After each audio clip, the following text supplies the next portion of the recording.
All right, let's talk about these two games. Championship Sunday, Washington, Philly.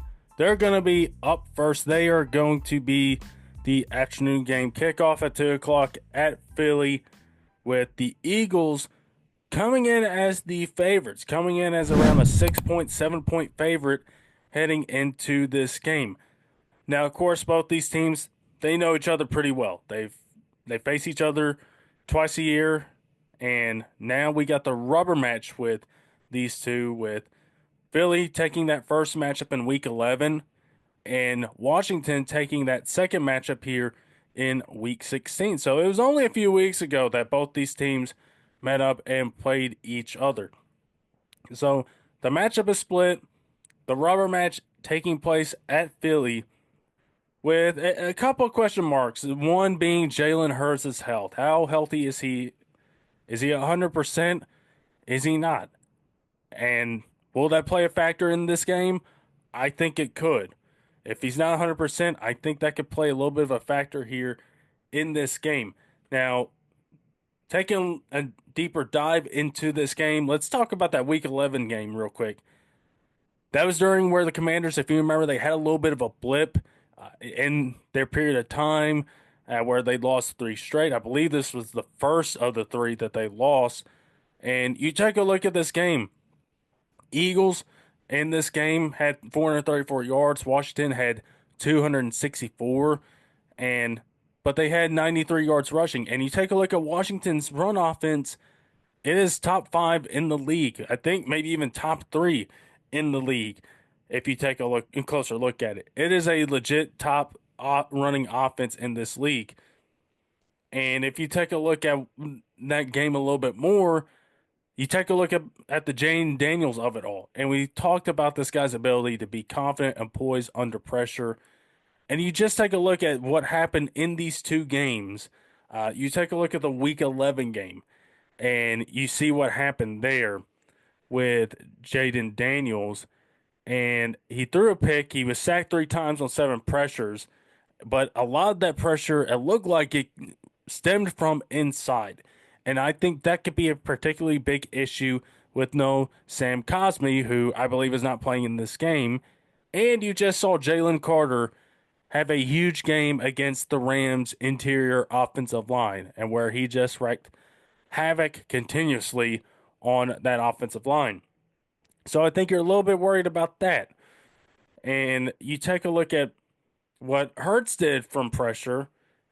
He was not really pressured on any of his 11 dropbacks, and he completed 8 of 9 passes for 120 yards. So he was pretty good.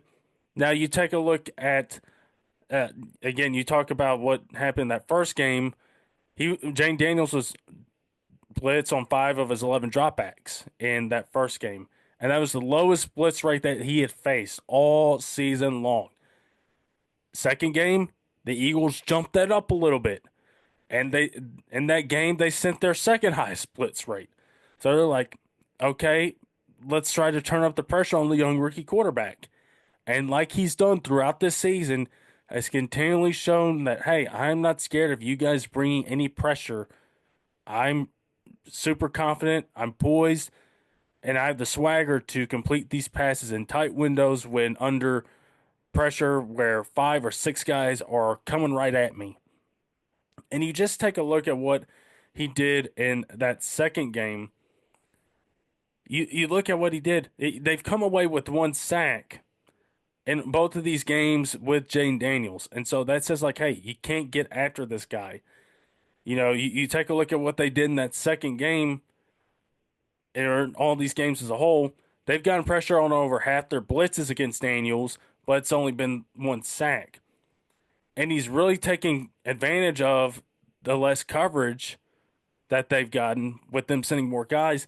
He's completed 11 of 17 passes against the blitz for 193 and 3 touchdowns. And he's been really great. And the Eagles have recorded just a 20.3% pressure rate. So they've really struggled there.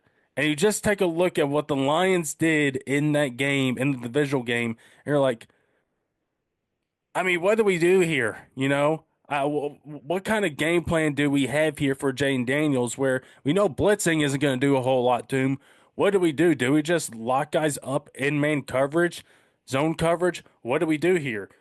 One thing we talked about in that divisional game was the Lions, a lot of time when they were just rushing four and they had man coverage, they were doing pretty well for themselves. The Commanders, not all that great against man coverage. Now, one thing that they've really done to help beat it and beat these defenses is, the quick screen game, getting those guys wide open spaces, getting guys in the flat, getting to Eckler, McLaurin in space, and all that. So that's one way they've been able to counter it. But main coverage, going against it, is not a strength of the Commanders. And particularly if you look at that first matchup, I think having Quinyon Mitchell is going to be huge for the Eagles because in that first matchup, he was really locking down McLaurin. He was aligned across from him for most of the time during that game. And, Mitchell was not targeted on any of his coverage snaps against McLaurin and was just targeted on just one of his 32 coverage snaps all night with 0 receptions allowed. And you take a look at what they did in that first game, you're like, okay, we need Mitchell here to be healthy for this one because he came in a little bit banged up and he's going banged up in this matchup. So I think you're going to need him healthy. McLaurin did a little bit better in the second matchup. But I think having Mitchell back there really helps out. You just take a look at what the Rams were able to do to the outside corners. Stafford targeted Slay and Rodgers a whole lot, and they gave up a whole lot of yards outside. So you're kind of worried about that. And you've looked at what Jayden has been able to do with the deep ball. He's been able to really hit a lot of those vertical routes and be really efficient in hitting them. I mean, you take a look at the Diami Brown reception he hit last week. It was just an absolutely insane ball that he threw up, and it was completed. So I think how do the Eagles defend Jayden Daniels, I think, is going to be the key thing. How are they going to defend this offense? You got 2 games worth of film to look back and say, hey, we did this well. Can we fix this? Can we tinker with that?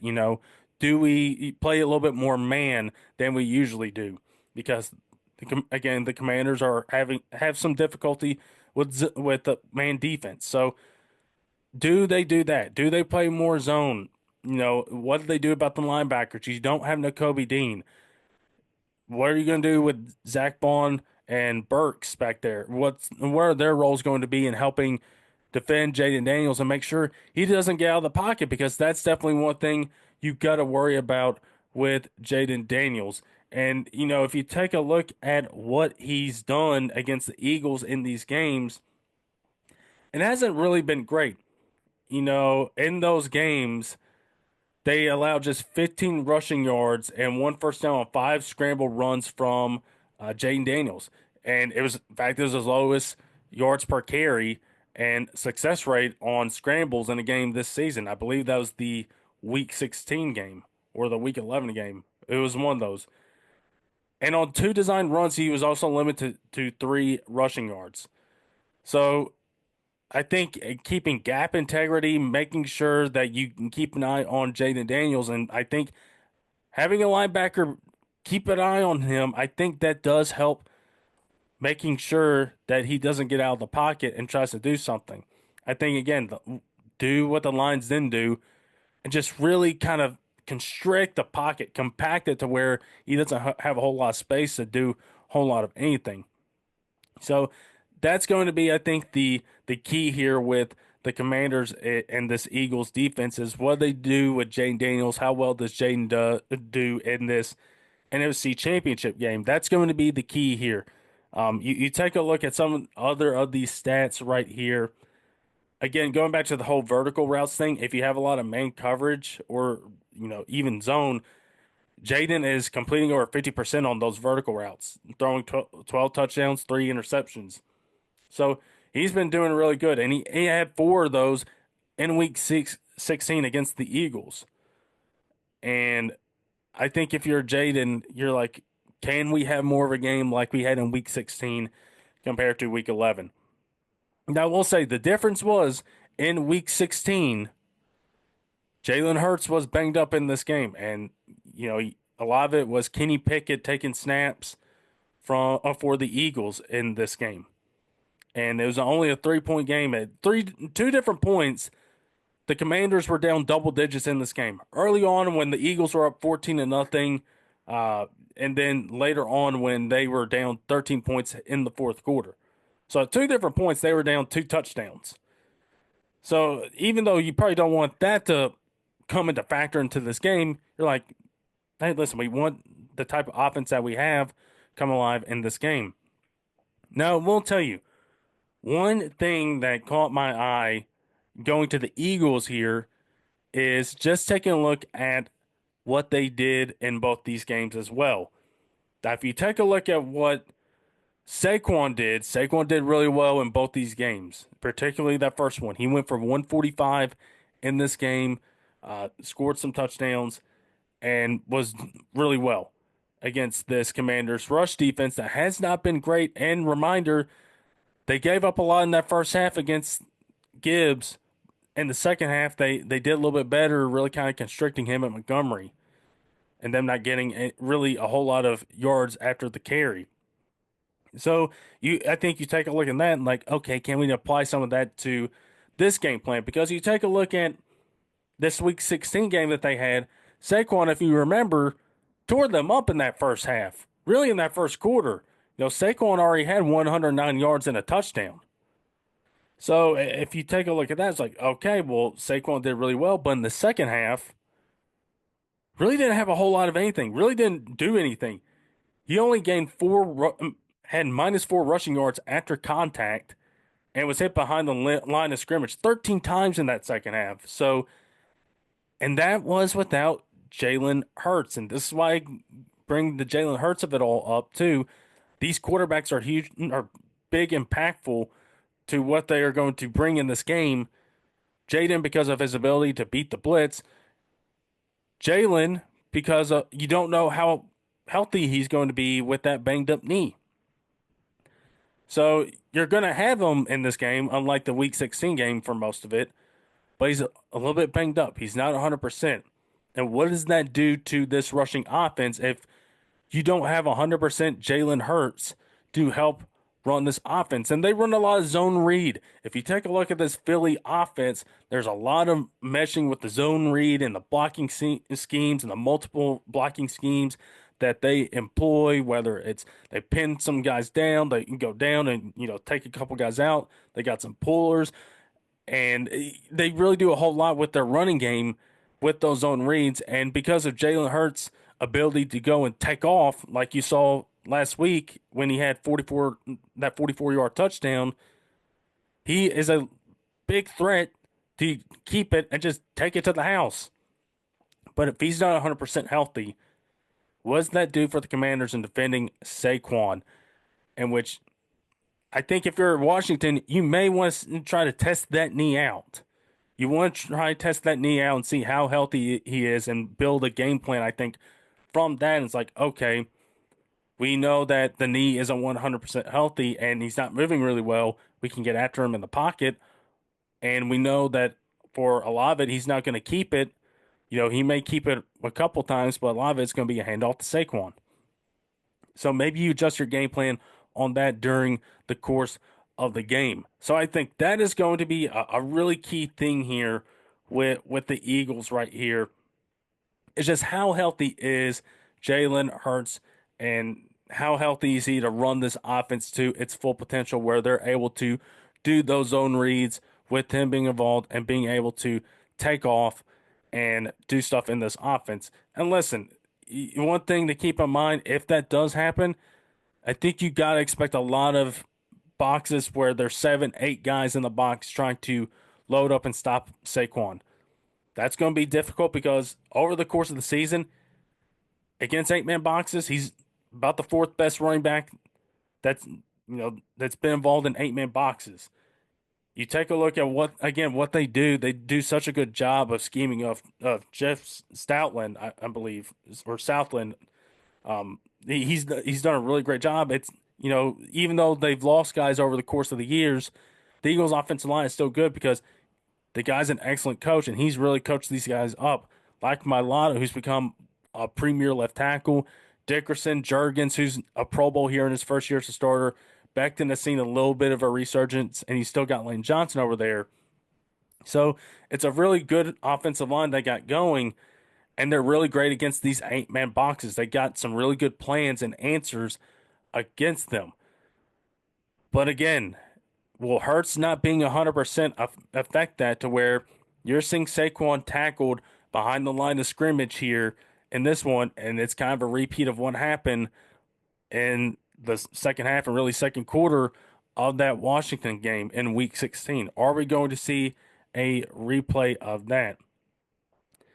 And we could very well see that happen. You see just how much Hurts freezes defenders and just allows those blockers to get to their blocks, and whether that's get up to their guy on the first level or second level, just really allows them to get to their blocks, freezes the defenders, not knowing whether he's going to keep her hand to the Saquon, and allows those blocks to form. So that way, if he does give it to Saquon, Saquon's got some blocks set up to go, and he can go and do his thing.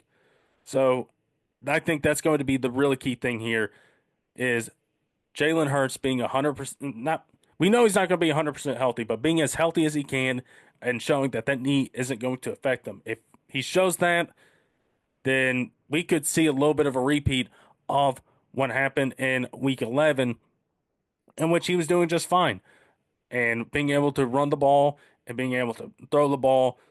And listen, we know about this Philly passing game, and we may just have to accept that it's not going to be where we think it should be with those two guys. However, if you do have a lot of eight-man boxes, you can probably get away.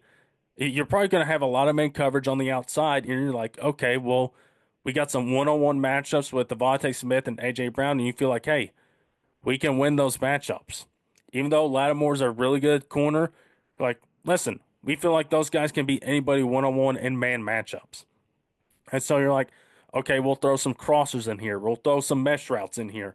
So maybe that's something you attack if, hey, if the running lanes aren't there, you go hit AJ, you go hit Devontae and get a chunk gain out of it and try to see if that can kind of loosen it up to where those running lanes start to open up and you're not seeing a whole lot of eight-man boxes. So it's going to be really interesting this game. Who wins out as far as that quarterback battle is concerned? I'll tell you what, if Jayden Daniels does win this one, man, it's going to be, even if it's the Chiefs that make it to the Super Bowl on the AFC side, it's going to be kind of hard to go against the Commanders with how they're playing. I know we'll probably still do it, but with just the swagger that they're playing with, that's been infused by this young quarterback of theirs, it's kind of hard to go against. You're like, you can't help but root for the guy and root for this team because it just feels like this team has just really overperformed all season long, and here they find themselves in the NFC Championship game. And this is going to be a fun one. I don't think it's going to be a high-scoring affair. Washington, in a high-scoring affair last week, I don't think that's going to happen again. This Philly defense is a little bit tougher to go against. You just take a look at some of the numbers here with this Eagles defense. Now, the pressure rate is, again, not great, but you take a look at their efficiency in defending the run and the pass. They are top 5 in all those, and in fact, top 3.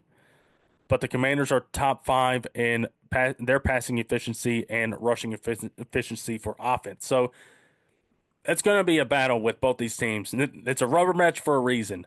So I think, you take a look at this matchup right here.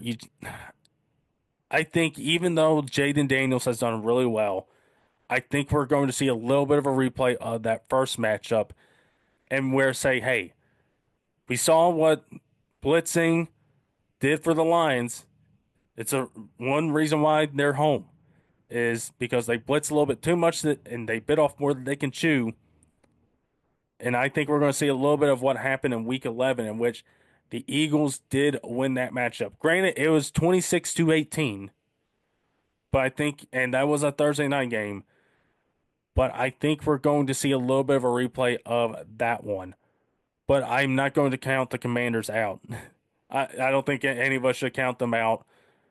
But I'm going to have the Eagles win this matchup and say they get back to the Super Bowl led on the heels of Saquon Barkley. I think, listen, you just take a look at this run game again. We talked about it, how good the blocking is up front, how good Saquon's been.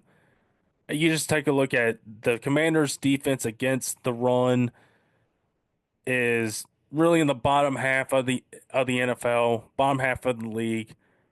And even though that was a good showing later on in that second game, if Jalen Hurts is playing, I don't think you're going to be able to do that against Saquon. So I'm going with the Eagles here, but this is a close one. That spread is bang on. It's 6 points. Yeah, I mean, you take a look at these last two matchups. Commanders won by 3, and then Philly won by 8. So that feels pretty accurate. But I am going with the Eagles here to win the NFC Championship and head to the Super Bowl down in New Orleans. So this one should be a fun one. Again, the quarterback battle should be really interesting to watch how that unfolds, what the Eagles defense does, what does the Commanders defense do against this Philly offense? How are they able to stop this run game, if at all? And, maybe make sure this pass game doesn't really find its footing here against them. That's another key thing. But, hey, listen, Dan Quinn, they both these teams know each other better than, a lot of other teams. They play each other twice a year. So, listen, it's going to be a fun matchup on Sunday at Philly. And I know I can't wait. And I know everybody else cannot wait either for that. Now, let's talk about the AFC Championship game, Bills and Chiefs. Boy, oh boy, have we seen these two teams do battle over the course of the years in the playoffs, in the regular season. It doesn't matter. It seems like whenever these two teams get together, we're in for a treat. I think we're in for a treat on Sunday night with these two teams doing battle once again. They've already done battle once this year, and that was at Buffalo. Of course, that was in Week 11. Both these championship matchups, they both had their first matchups in Week 11. In that Week 11 game, of course, if you remember, Bills won 30-21. But at the end, of course, was that big Josh Allen run there that really sealed the game. A 26-yard run, I believe, on a fourth down in which there's nothing there. Yeah, the Chiefs, they played a little bit poorly there with gap integrity, the rushing lanes, and they were playing zone defense, and Josh Allen was able to bounce off some guys and head into the end zone, doing Josh Allen things, making sure that, hey, that it's a two-touchdown game where the Chiefs don't have a chance to go down and score to make it a tie game and send it to overtime.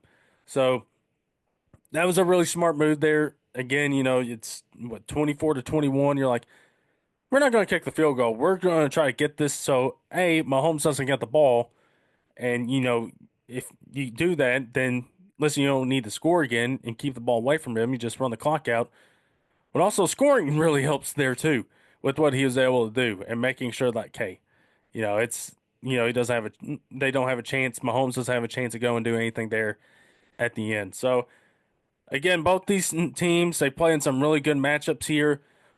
The Bills have been winners of a lot of these regular season matchups, but in the postseason, it's been the Chiefs. In fact, the Chiefs have ended the Bills season the last 3 or 4 postseasons, especially here early last year. You take a look at last year in January in the divisional round at Buffalo, and the Chiefs end up winning that matchup. So, again, a lot of history here with both these teams. So this one is going to be a fun one. It's going to be another fun one.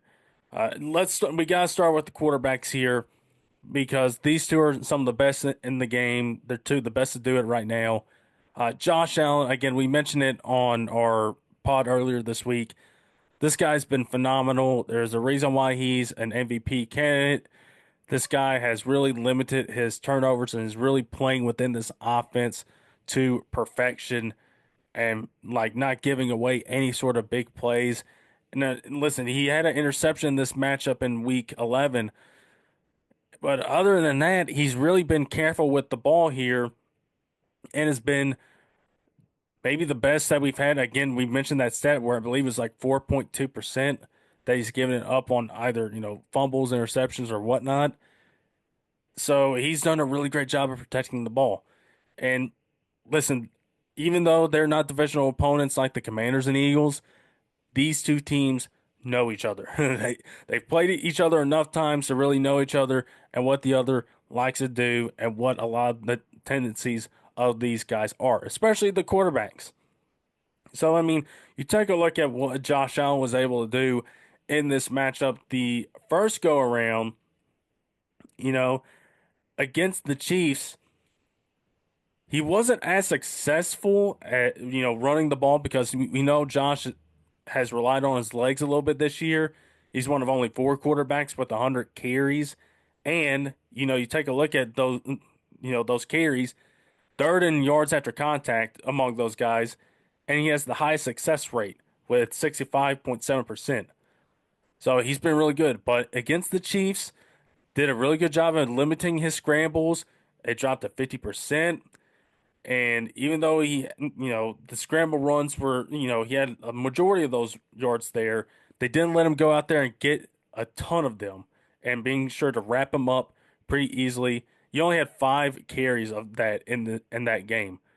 So I think, and you also got to take in consideration the 45 yards, that 26-yard run that he had to seal the game, that counts in. So if you don't count that, that means doing some quick math here, 26, 19. So 19 yards right there on 4 carries. It's just that fifth one did the Chiefs in. So, I mean, other than that, they did a pretty decent job of that.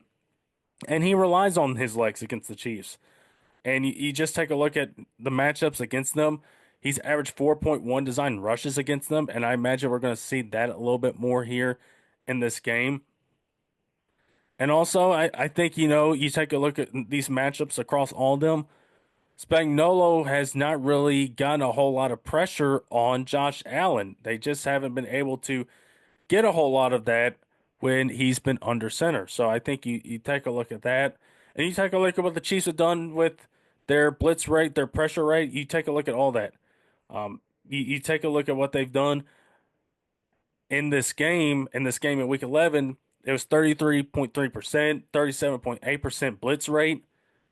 And both of those were pretty close to their average of the season, but they had no sacks on 15 of those pressures. And they blitz at the fifth highest rate in the NFL and were able to create free rushers, and they generate a league high 49 unblocked pressures on blitzes. But this Bills offensive line has been pretty rock solid all season long. Dawkins, Torrance, Spencer Brown, especially on the right side, he's been really good this year and protecting Josh Allen. This offensive line has done a really good job. And you look at them, they've allowed the fourth lowest pressure rate in the NFL against the blitz this season, and including the second fewest sacks when blitzed. And we know Spags likes to bring a lot of pressure. We saw it against the Texans. I'm sure the Texans want to forget about all that. But you take a look at that matchup right there. Is what did they do with the blitz? Do they blitz this offensive line a lot? How do they generate pressure? How do they make Josh Allen uncomfortable in the pocket? I think that's going to be for Spags and this defense, for Chris Jones, this secondary with McDuffie and all those guys, Karlaftis who's come on. How do you affect Josh Allen when he's largely been unaffected by pressure all season long, as really and truly and surprisingly has not made really a whole lot of mistakes this year in the passing game? I think that's something for the Chiefs defense you're going to have to wonder. And I think for the Bills, listen, I think you got to keep doing what you're doing with your offense and just being patient. If there's a big play, I think you take it and you see what Spags throws out there. And we know those corners do like to press a whole lot. We've seen a whole lot before. Keon Coleman, I think, could be an impact player here because he's been pressed a whole lot here in recent weeks, and he's been a guy that's really beaten the press a lot. I think Shakir is going to be a key factor here. And, there's a lot of underneath stuff in that first game that he took, and that's where he got a lot of his yards after catch, is those underneath routes. So I think you take a look at that. I think that's going to be a factor here. And how does James Cook do in this run game against the Chiefs defense? Because if you take a look at their rushing offense, especially all season long, it was fourth in the league. Their success rate, it was 46.4%, and that was only third. I mean, you had the Eagles and Commanders here with their EPA. The rush EPA was 42.9. So you take a look at those rushing offense. We know how successful they are. This Bills rushing offense was really successful too. James Cook had a 1,000-yard season. Josh was playing really well in the run game. Ty Johnson, Ray Davis, they've contributed in this run game.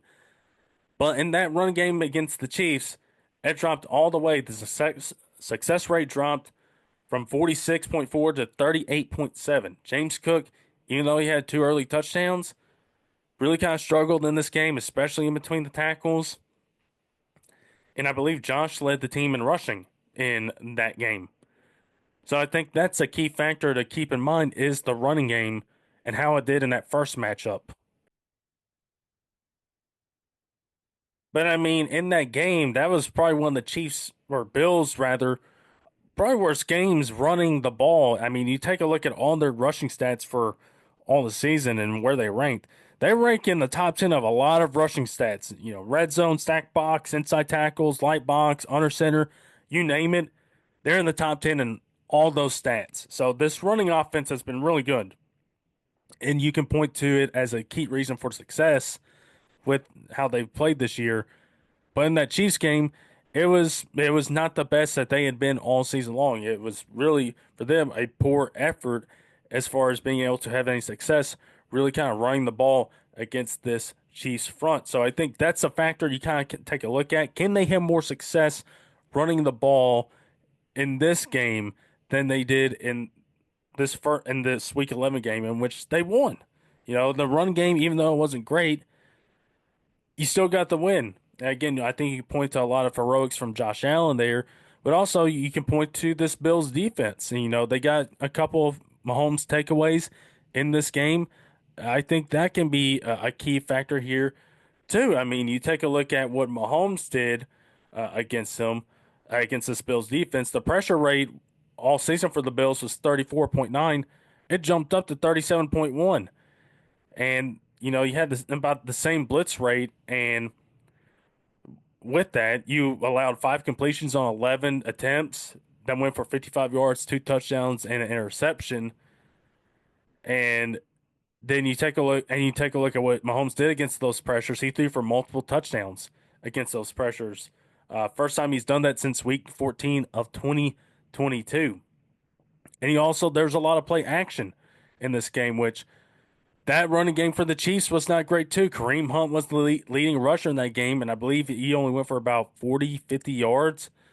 So both these running games were not great in this first matchup at all. And having Pacheco back, I think, in this one for the Chiefs can make a huge impact, and having him pitch in to this running game for the Chiefs. I think Mahomes, you're not gonna need to throw two interceptions in this game. You got to be careful with the ball. And I think you just take a look at what they did here last week. There wasn't a whole lot of plays outside to those outside receivers. How much of that will we see in this game? I mean, you saw the game plan against Lamar Jackson and the Ravens. There's a lot of man, a lot of blitzing. I don't know if we're going to see too much of that. If you have main coverage, you're liable to have maybe somebody like Xavier Worthy go and beat you and make a big play. And then you also got to think about the Travis Kelce of it all. You saw what he was able to do against the Houston Texans, what he was able to do in the middle of the field. He absolutely torched them. But I think if you're the Bills, you got to take that in consideration. You're like, okay, we got some linebackers in Milano, and that have played a lot of football, that know the system, have played in these games before, that I think can help. But you got to take into consideration again. I think maybe a little bit of that rest helped those guys, especially Kelsey, in getting ready for this big run here later on. But again, this matchup is going to be It's going to be tightly contested. It's going to be fun to watch with both these teams. What did they do against each other? I mean, you just take a look at some of the things going on with both these teams.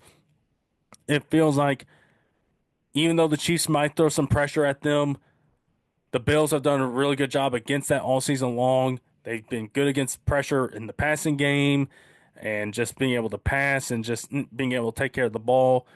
And then meanwhile, you take a look at the Chiefs' advantages. They've been really good at as far as getting the quick passing game going.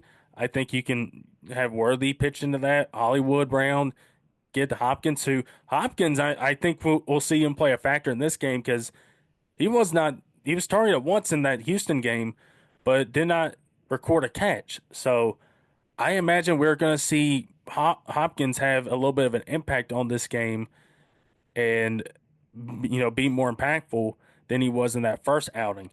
There's a reason why they got him.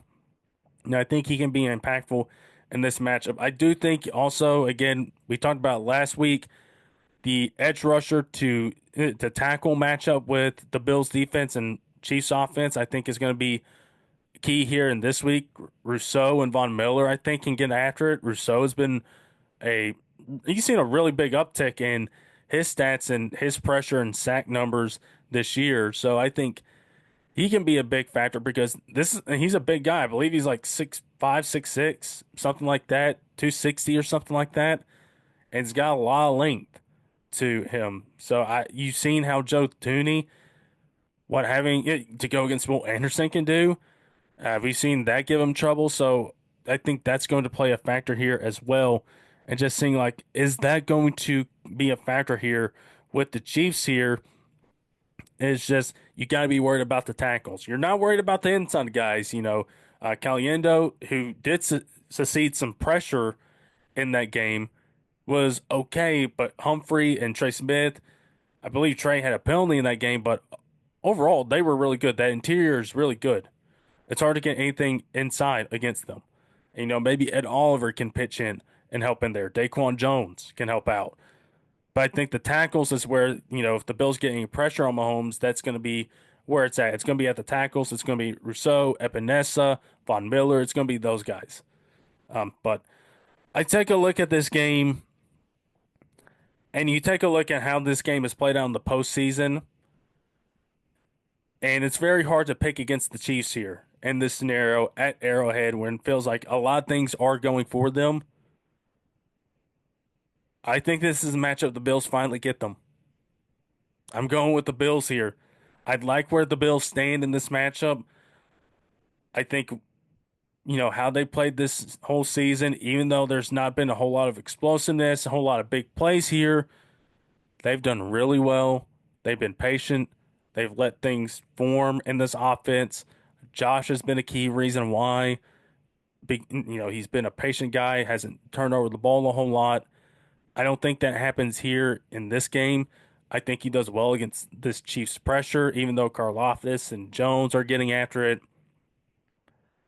I like the Bills here to win the AFC Championship at Arrowhead, which this would be a pretty significant feat for them, and go to the Super Bowl and get a Bills-Eagles matchup.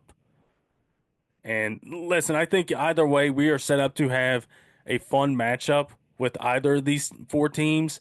But I think that one's going to be a really top flight matchup right there with the Eagles coming back to the Super Bowl after a couple years and the Bills getting to their first Super Bowl in since the 90s. So that would be a big storyline. And this would be a big storyline going into Arrowhead, knowing the postseason history between these two teams. I'm going with the Bills here. I'll take Josh Allen. I'll take Buffalo to go here and win in Arrowhead.